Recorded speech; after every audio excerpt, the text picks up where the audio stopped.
Je suis très heureux de me tenir devant vous. Comme vous pouvez le remarquer, je me sens en famille. Et comme je me sens en famille, aujourd'hui, nous ne sommes pas venus pour simplement présenter un livre, un nouveau bébé dans le monde littéraire, mais nous sommes également venus pour réfléchir la nation. Nous sommes également venus pour réfléchir autour de notre pays, ces beaux pays que nous aimons, mais qui, malheureusement, depuis plus, aujourd'hui d'ailleurs, 3 décennies que la partie Est est sanguinolente. Et si l'on pouvait également voir combien dans plusieurs milieux, il y a la faim également qui cause d'autres génocides, mais on n'en parle pas. Et ensemble, nous allons le découvrir dans ce livre dont je rappelle le titre « Génocide au Congo pour votre confort ». Le livre est écrit par M. Claude Maloma.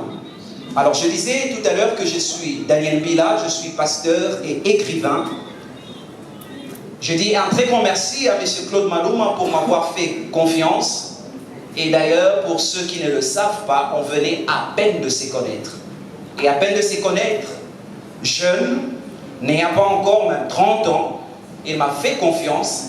Ce qui revient donc à dire que c'est un homme qui aime réellement le pays. Pourquoi? Parce que l'un des plus bons et meilleurs instruments que l'on puisse utiliser pour mesurer l'amour d'une patrie, c'est la capacité à s'engager pour la jeunesse. Je l'ai vu le jour où je suis allé dans son bureau, alors que l'équipe de la télévision était en train de parler. Il y a des jeunes gens qui étaient venus pour faire leur casting. Certains n'étaient pas à la hauteur à cause de la langue. J'ai écouté cette phrase, il ne savait même pas que j'allais le dire. Il a dit ceci aux responsables. C'est vrai qu'aujourd'hui, ces jeunes gens n'ont pas la compétence, mais vous êtes là justement pour les aider à acquérir cette compétence. S'il y a une dame qui n'est pas capable de prester à la télévision, placez-la au moins à la radio ou soit dans une émission Lingala et vous verrez au fil du temps, la personne va acquérir des compétences qui feront en sorte que l'on puisse mieux l'apprécier. Il s'appelle M. Daniel Bila. En 3 minutes, il va juste nous dire un mot, nous faire un mot sur son livre. Ensuite, nous allons passer au baptême du livre. M. Maloma. Pour ceux qui disent que les Congolais ne veulent pas lire, il faut cacher dans les livres. Voici les vrais Congolais. Les vrais Congolais. Sénateurs, mesdames et messieurs, les DG, les ADG, notables de la République démocratique du Congo, la société civile, les écrivains, les intellectuels, les gens intelligents de mon pays, les entrepreneurs, les gens qui se battent pour que ce pays puisse marcher, que les gens trouvent un pain sous la dent, je vous dis bonjour. C'est avec une profonde gratitude et une immense humilité que je me prends la parole devant vous aujourd'hui. Votre présence sur cet endroit est un jour qui est très spécial pour moi. Je témoigne ici l'engagement des questions qui touchent le cœur même de notre pays. Nous sommes un peuple. Nous devons prendre conscience. Les Soudans avaient commencé ainsi. Il y a eu un Américain qui a acheté une portion de terre et qui a revendiqué après, qui ne voulait pas que la terre retourne au Soudan. Nous avons eu le Soudan du Sud. Nous avons vécu la Somalie. Nous avons vécu beaucoup de choses. Beaucoup de pays, et nous vivons l'Ukraine. Faisons très attention, le pays est en train de partir. Aujourd'hui, je vous présente ces livres qui, beaucoup d'entre nous, m'ont fait comprendre, quand j'écrivais, le peu de personnes qui connaissaient ça me disaient « Arrête, Claude, tu prends le risque. » Je me posais la question, pourquoi on devait avoir peur de Kagame? Lumumba est mort à 35 ans, j'avais dépassé 35 ans, je me disais, je m'en fous. Je me disais, ce pays nous appartient. C'est le pays de nos ancêtres. Je fais référence, j'ai vu comment les Juifs se battent pour 1 mètre carré de terre, comment les Palestiniens se battent pour 1 mètre carré de terre. Et nous, on n'est pas capable de défendre notre pays, nous sommes en train de danser. Je m'étais dit, je vais m'y mettre. Et j'ai vu qu'il y avait des étrangers qui écrivaient pour nous. Ils nous écrivaient leur version de l'histoire. Mais je voyais seulement les Congolais qui écrivaient des livres de flatterie politique. On ne prenait pas le temps de penser au-delà de nous, après notre vie, après notre passage, qu'est-ce qu'on va léguer à nos enfants. Nous avons tous vécu ici à l'époque du Zaïre. Et nous avons vu ce que nous appelons Tata Moko, Maman Moko et Kolo Moko. C'est ça encore qui sauve ces pays, que nous soyons ensemble aujourd'hui. Et notre génération est en train de passer. Qu'est-ce qu'on offre sur le plateau de nos enfants? Aujourd'hui, si vous vous attaquez à l'est du pays, les Congolais de l'ouest s'élèvent. Parce que notre génération nous a appris à l'école que nous sommes un seul peuple. À ce titre du livre que vous voyez, ce titre est volontairement provocateur. Il reflète la réalité insoutenable. Depuis les décennies, l'est de notre pays est le théâtre des tragédies humaines sans précédent. D'une guerre injuste. Des millions de vies ont été sacrifiées, non par hasard ou fatalité, mais à cause de l'avidité de l'être humain, de la complicité d'autres et du silence de beaucoup d'entre nous. Beaucoup de Congolais ont choisi de tuer leurs propres frères volontairement. Si on compte les 8 millions de déplacés, des êtres humains comme nous, qui avaient des projets, qui avaient l'avenir, des enfants, des femmes, qui sont violés comme armes de guerre, et nous restons silencieux, nous sommes complices. Je ne saurais rester tranquille car c'est mon pays. Ceux qui souffrent sont mes frères et sœurs, ce sont nos parents. Je n'ai pas voulu me taire, je vous demande de ne pas se taire. Puisque le silence est complice, car je ne peux concevoir qu'un homme comme M. Paul Kagame, que j'appelle le nouveau Hitler d'Afrique, continue à semer la terreur dans mon pays, sans que personne n'ose poser le doigt. Et dans ce même pays ici, il y a quelque temps, si vous citez le nom de Kagame, vous serez arrêté. Vous ne pouvez même pas parler du Rwanda. Et nous avons accepté ça. J'ai trouvé ça insoutenable. J'ose croire que vous êtes ici en séjour parce que vous avez choisi de ne plus être complice de ces événements-là. J'ai pris 4 années de ma vie pour écrire ces livres. Il y avait juste une petite personne, des personnes qui sont ici, qui savaient que j'écrivais. Je vois quelques-uns ici. Avec tous les risques encourus, car j'avais mis en place le système de collecte des informations comme il vous a dit. C'est la première fois que le Rwanda a été surpris que les informations internes du Rwanda étaient écrites sur un livre. Et je vous assure, j'ai reçu des menaces. Quand le livre est sorti, on m'a écrit, j'ai des numéros du Rwandais sur mon téléphone. Et je vous assure, mes frères, ne prenaient pas, c'est de la blague. J'écrivais et je me disais, bon, j'ai écrit. Pour sortir les livres, c'est là où j'ai réalisé que le pays est en danger. Je me retrouve en France. Je vois mon cousin Niaro Mwakem qui est là. Il connaît comment je l'ai dérangé. Qui sont les éditeurs? Comme il avait sorti les livres, j'ai cherché les éditeurs. Je vous assure, mes frères et sœurs, c'est pour ça que vous ne voyez pas ça à la FNAC. Ils m'ont fait comprendre clairement, ce n'est pas tourner gauche à droite. Pour la République démocratique du Congo, nous avons une politique en France, on ne sort pas des livres. Et surtout que vous êtes Congolais. J'ai fait des éditions, des grandes éditions françaises. Ils ont lu les livres. Achète. Tout. J'ai fait des grandes éditions. J'étais à Paris, je suis resté pendant 1 mois. C'était pas facile. C'est là où j'ai commencé à comprendre, oui, les livres ici doivent sortir. Parce que c'est grave. Est-ce que les gens savent ce que nous voyons? Ce n'est pas des blagues. Il me disait en face, monsieur, on a lu, c'est intéressant, on ne le fera pas passer. Intrépide, C'est un monsieur qui a de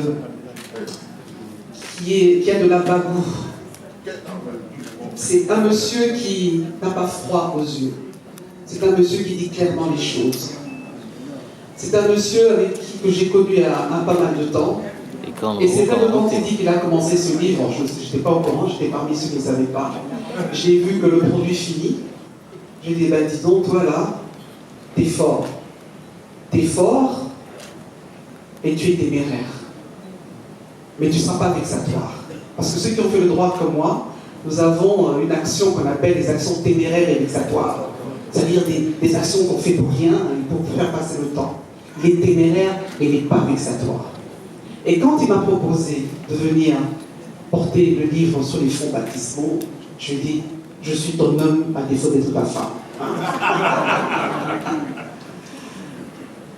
Je ne pouvais que dire oui. Baptiser un livre scientifique, pour nous les scientifiques, vous savez que je suis professeur des universités, c'est pas une mince affaire, c'est une chose très sérieuse. Parce qu'on prend la responsabilité de prendre un bouquin, une œuvre d'esprit, l'introduire dans la publicité, dans la publicisation, si je peux me permettre, d'une société. Tout ce qui est écrit dedans engage bien sûr l'auteur, mais attention, ça va faire partie de la mémoire collective d'une société. Donc, on fait très attention à tout ce qu'on dit, et surtout quand on le fait avec conviction, on n'a pas peur. Ça ne devient pas vexatoire. Alors évidemment, comme je suis professeur, Jessie, comme tu le sais, les professeurs nous parlons beaucoup. Je ne vais pas parler beaucoup non plus, parce que sinon, petit, il y a un au Il a très bien parlé, j'adore son style. Je vais faire les choses différemment moi aussi. Au lieu de dire je te baptise, va. Je vais aussi montrer que je sais slammer. Elle est où ma slameuse là? Elle est où? Elle est partie. Je slame. Je ne vais pas le faire dans ce style-là, je n'ai pas pu retenir, c'est pas possible, là que je ne me permets pas de retenir. Mais je vais faire un poème. Un poème que j'ai fait hier soir vers minuit. Une petite inspiration comme ça quand je parle à lui et de son audace. Ça donne ceci. Le titre c'est quoi? C'est Génocide au Congo pour votre confort. Dans les entrailles d'une terre aux richesses infinies, où le cobalt et l'or scintillent sous la nuit, des vies s'éteignent dans un silence sourd, éclipsés par des écrans qui brillent toujours. Pour nos téléphones, nos bijoux, nos plaisirs, des mains saignent, nos cœurs expirent. Là où les rivières rougissent sous la douleur, le commerce illégal fleurit, étranger à la peur. Le Congo gémit sous un ciel indifférent. Ses enfants disparaissent sous le poids des géants. Mais qui entend leurs cris étouffés par l'effroi quand le confort du monde efface leurs droits? Regarde ma petite.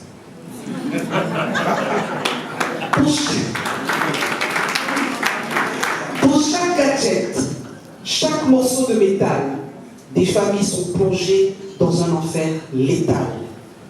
Loin des regards, au creux des forêts d'ébène, le prix de votre confort s'écrit dans la peine. Alors, levons nos voix pour ceux qu'on dépossède, que la lumière perce les ombres qui nous obsèdent.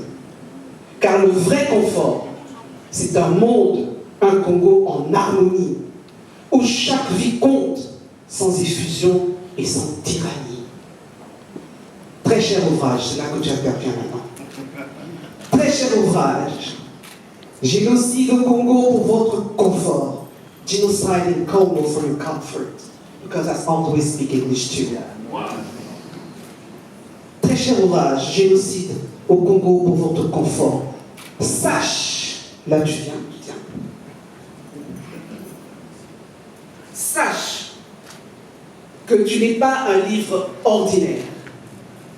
Tu es désormais une mémoire vive, un témoin à faire taire, une voix qui exige d'être étouffée. Excusez. Une voix qui exige d'être écoutée. un corps qui mérite d'être baptisé. Allons donc garnir les étagères de nos bibliothèques de ce trésor. Allons lire ces pages et écoutons ceux qui s'en dégagent pour que jamais la vérité ne s'efface et que la justice trouve enfin sa place.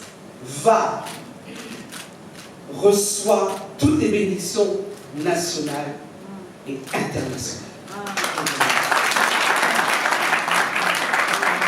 Wow.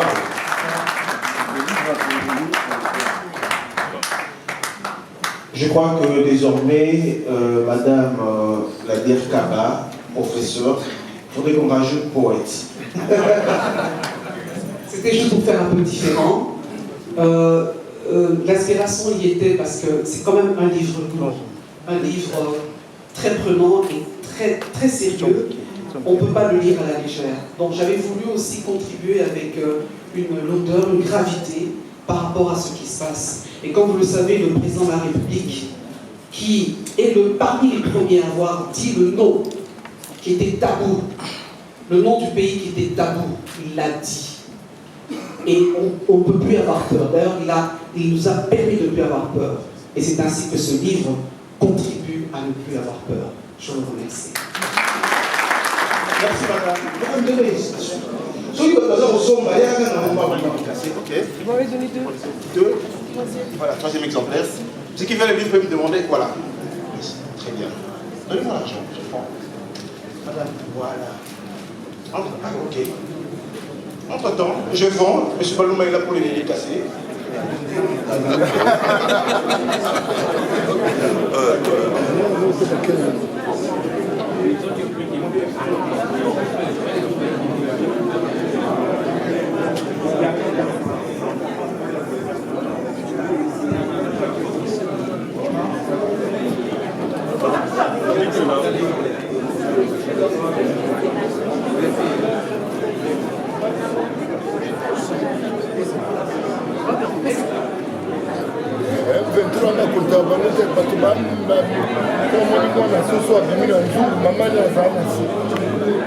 Maman na bango eza baaméricain oyo aza badémocrate baunion européenne bato bakosila bakontrole na rwanda mpona biloko ezali na rwanda te nadika soki bana mboka bakomoloba makambo oyo mwa bolekisi bangulu ebele ezalaki tabu ya kolobango toloba te yo oza mokonzi ya mboka esika oyo bakotutaka mboka nokomba batuti mboka batanga bango te parceke claire ezali wana sika ata mofuti ayeli kombo eyokani akomotangaka likanda mpe ekomobima je me souviens na ntango ya lokundu ya liboso nazalaki na mokanda moko ekobeta lisolo ya rwanda na grand hotel mais soki etalai miso na bato osatiri pendaki te donc kotambola na mokanda oyo komi lolenge rwanda akosaka kozoba mboka kotambola yango epai na biso ezala lopo osengeba non soki lelo tokomi okomange biso moko moko eza koloba mingi elingi koloba ke bato bazali kokufa ebele na mboka na biso na guerre ya est mpona bato mosusu basepela na bozwi na bozwi eza koluka na makila ya bana Congo mais eza koluka donc na barichesse ya mboka na biso bango bakozwela yango bomengo na esengo nakanisi titre ya livre oyo ifo epesa biso mayele en tant que bana mboka mpona kozwa makanisi oyo esengeli ekota biso mpenza na makila mpo toyeba ntina nini tozali victime ya babitumba oyo po toyokaka kongo eza mboka moko eza na barichesse ebele mais biso moko tokosala nini mpona richesse na biso tokoka batela yango bakoprofite na biso toyeba ndenge nini kotia banguna libanda mpo biso moko tosepela na bosi na biso. C'est un livre indispensable à remettre entre les mains de tous les Congolais et les Congolaises. Parce qu'aujourd'hui, on ne comprend pas très bien quelle est l'importance de notre pays au niveau, non seulement du changement climatique, mais même au niveau de la transition énergétique. Et je pense qu'il est bon que les Congolais puissent s'approprier et connaître leur propre histoire. Il y a une histoire moderne qui est en train de s'écrire, mais elle ne peut pas s'écrire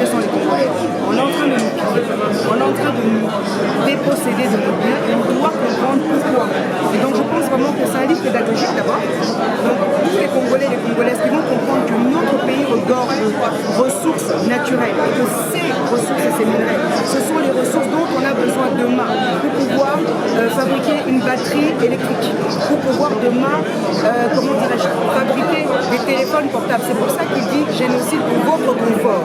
Parce qu'on ne se rend pas compte que le téléphone portable, une voiture, c'est du confort. Et qu'aujourd'hui, même une pile électrique, c'est du confort. Mais qu'au prix de ce confort, il y a des vies, il y a des femmes, il y a des hommes qui meurent. Donc c'est très important aujourd'hui, c'est pas seulement un livre. C'est vraiment un plaidoyer pour que chaque Congolais se sente concerné et puisse comprendre et se battre en étant patriote d'abord, en n'étant pas complice. Voilà.